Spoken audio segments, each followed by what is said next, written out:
Estamos aqui mais uma vez fechando essa conversa muito interessante aqui com esse cientista e esse biólogo, dentista, mestre, doutor, que veio trabalhar no fundo nessa área das células-tronco. E evidentemente falamos durante toda a entrevista sobre as aplicabilidades das células-tronco. Vamos fazer um resuminho. Quais são as áreas mais importantes de utilização da célula-tronco neste momento e para o futuro? Bom, quando a gente fala sobre células-tronco, a gente sempre tem aquela ideia do uso em tratamento. Quando a gente pensa em doenças degenerativas, a gente falou isso no começo do nosso papo, sobre doenças autoimunes, sobre doenças cânceres, doenças cardíacas, de diferentes formas. Então a gente entender como uma doença funciona, usando a célula-tronco para isso, é super importante. A gente testar medicamentos, formas de tratamento, usando a célula para esses ensaios, para esses testes, e não indivíduos, e não animais, é uma outra ferramenta. A chance de no futuro se usar isso para tratamento de diabetes, né? Principalmente o diabetes infanto-juvenil, que é gravíssimo. Enorme. Hoje a gente já tem trabalhos aí em estágio bem avançado, usando cápsulas desenvolvidas, as casinhas, né? Com células-tronco dentro dessas casinhas, transformadas em células produtoras de insulina, que são as beta-pancreáticas, introduzidas abaixo da pele. Esses trabalhos são muito interessantes. Aqui nós estamos numa fase de muita investigação, de muita pesquisa. E claro que no mundo inteiro tem gente estudando isso e investindo, né? E pensando cada vez mais o que nós vamos alcançar, né?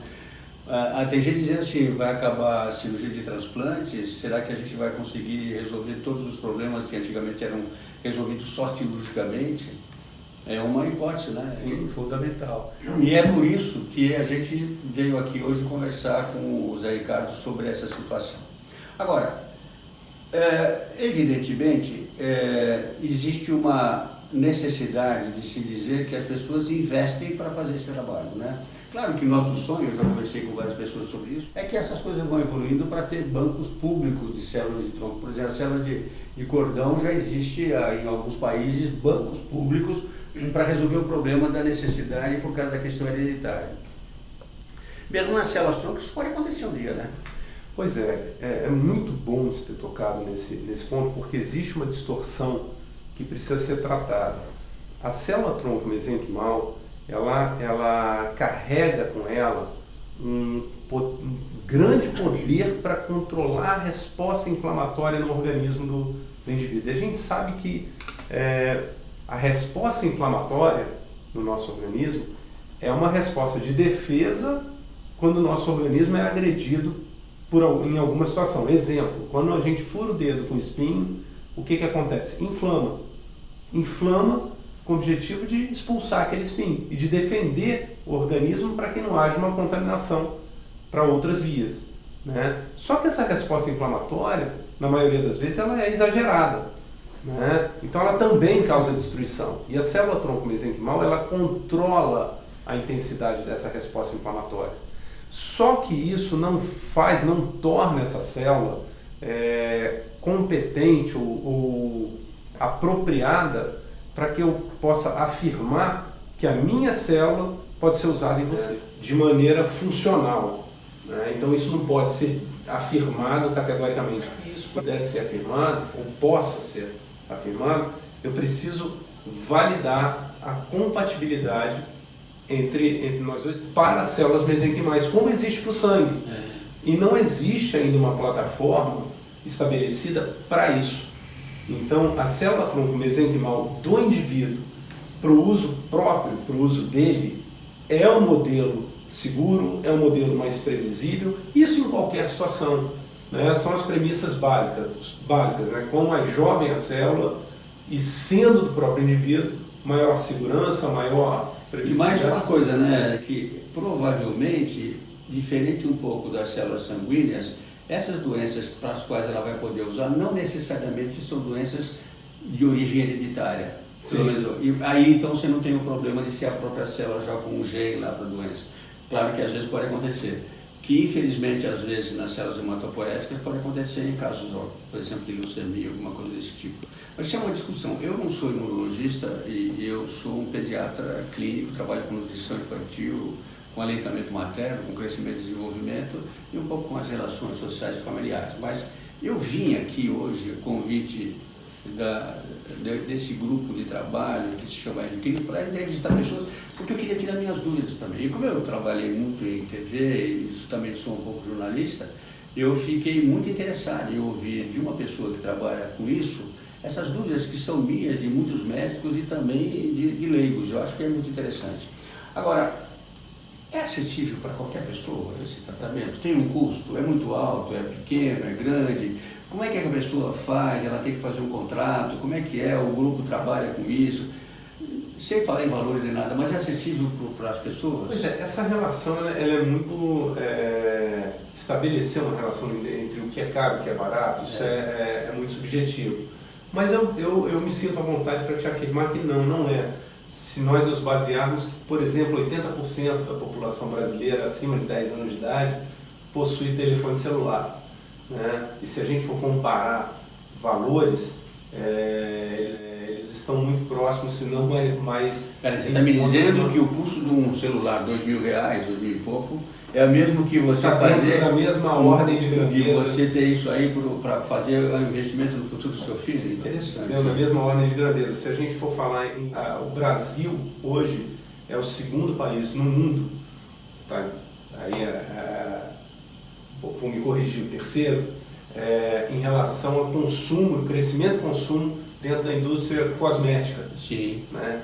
Então, é a indústria que mais cresce no país em tempo de crise. Não, e você quando pensa que você faz uma vacina para prevenir doenças futuras do seu filho, quando você pensa num tipo de trabalho desse, de reservar um dente para uma doença, no fundo é um tipo de imunização, né? Você está prevenindo. A diferença é que a gente já tem disponível vacinas a nível populacional para todo mundo. Você acha que um dia nós vamos poder ter esse tipo de coisa publicamente ajudando as pessoas? Sim, eu acho que é o futuro, né? Isso passa por duas palavrinhas-chave: responsabilidade e atitude. Responsabilidade por parte de quem constrói conhecimento, a comunidade científica, e de quem dissemina esse conhecimento específico, que é a comunidade clínica. Então esses dois grandes grupos precisam se integrar e precisa haver o compromisso com a entrega da ciência, né? Ainda que por módulos, né? Sem atitude, a gente permanece sob a inércia da intenção. E isso não é suficiente para a gente mudar o curso da história. Também essa visão empreendedora, né? De começar a trabalhar e produzir conhecimento, e produzir ciência, e trabalhar e integrar as várias áreas do trabalho. Entender, né? Que a iniciativa privada, conversar com a iniciativa pública em prol de um olhar e de uma atitude voltada para oferta de longevidade com qualidade de vida, isso é legítimo, isso é lícito. Me ocorreu uma coisa, viu, Zé? Eu, como pediatra há muitos anos e trabalhando aí com o público e atendendo muita gente, sempre me perguntam: será que algum convênio paga isso? Vocês vão pensar no futuro ter apoio desse tipo de... se você paga um convênio, ele pode um dia investir nisso? A lógica da pesquisa, se a gente comprova que a terapia celular ela se mostra mais acessível, mais barata, menos invasiva, com menor tempo de internação, enfim, em relação, quando comparada a métodos tradicionais, por que não ser abraçado por planos de saúde, pelo SUS, né? Como uma prática médica de fato? Só para terminar, você me falou assim, em off, né, fora do ar, sobre alguma coisa com o Stephen Hawking. O que ele falou? Não, é interessante que a história dele, né, um físico, né, que foi acometido por uma doença degenerativa ainda na juventude e que... Todo mundo sabe quem é que nós estamos falando, né? Aquela pessoa com muita dificuldade neurológica, uma mulher brilhante, né? Faleceu há 2 anos, faleceu professor, agora há 2 anos, né? Era brilhante, né? Um grande físico, né? Na Inglaterra, né? E um cara que, a partir daí, seguindo um pouco, parafraseando aí uma grande mente da administração, Peter Drucker, né? E se você quer prever, a melhor forma de prever o futuro é criá-lo, né? E foi assim que o Stephen Hawking conduziu a própria vida. e já nos últimos anos ele passou a produzir documentários bastante expressivos na área de medicina regenerativa. E a frase de que a célula-tronco é o coringa a ser usado para a cura de muitas doenças até tão incuráveis. Realmente a gente tem que sonhar, né? A gente tem que pensar e imaginar. Será que um dia a gente vai poder trabalhar realmente com essa questão da mortalidade? O que significa isso, né? Será que a gente vai tratar tudo? Não, mas a gente vai melhorar muita coisa, né? A prevenção, a terapia, o pensar no futuro, mesmo na questão dos filhos, das crianças que a gente põe no mundo. Hoje eu trabalho muito nessa área, né, de desenvolvimento infantil e as lesões provocadas pelos mal cuidados com crianças e a repercussão na vida adulta.